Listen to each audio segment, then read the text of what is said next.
Hi, I'm Kat Austen and I made Stranger to the Trees. The Piègeniac family, as part of the WRO programme, have asked me some really interesting questions about the work. Thank you very much for the questions, Piègeniac family. I am going to answer them in this video. The first question was, why is there a lot of pink colour? Stranger to the Trees is about the interaction of microplastic and trees. Humans can make plastic in all kinds of colours. For the research for Stranger to the Trees, I wanted to grow birch trees in the presence of microplastic in order to see if the plastic would be incorporated into the tree roots. To do this, I needed to be able to trace the microplastic.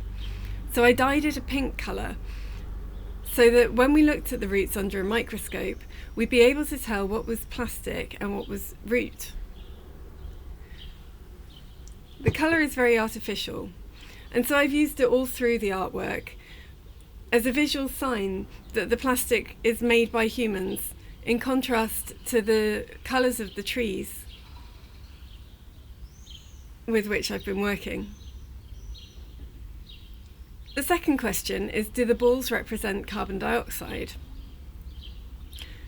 We know that microplastic has been found at the farthest reaches of human activity, in the most remote parts of the world, including on top of the highest mountains and at the deepest part of the ocean. For Stranger to the Trees, I made a silhouette animation where there are pink balls that rise from the fallen leaves on the forest floor. Finally, those pink balls turn everything pink.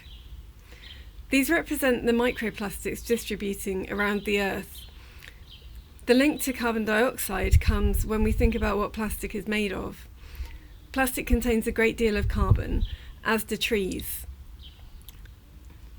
When carbon is trapped inside plastic, or in the trees, on the surface of the Earth, it's not being released into the atmosphere. And carbon dioxide release into the atmosphere contributes a great deal to the climate crisis.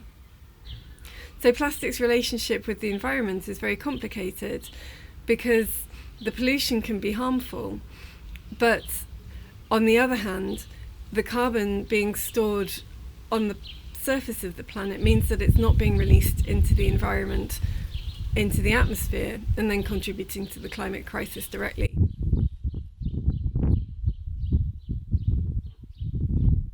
The third question is it a vision of the world destroyed by people? Which is a very hard question. The world has undoubtedly been affected by human activity.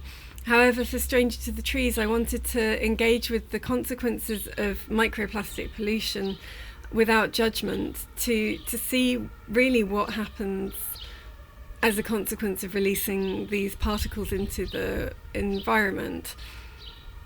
We're still learning about what the interaction between trees and plastic is, whether it's destructive or even beneficial. With Stranger to the Trees, we've already made some discoveries about how microplastic interacts with tree roots. And we're running long-term experiments to look into the long-term consequences of microplastic presence in soil on the well-being of trees. It's my belief, and this comes through in the artwork, that people won't destroy the world entirely, but that we have, with the climate crisis and plastic pollution, already made it more difficult to live in for ourselves and for others. Now is the time to act, to make sure that we care more for ourselves and for others, so that we can all live comfortably on the earth.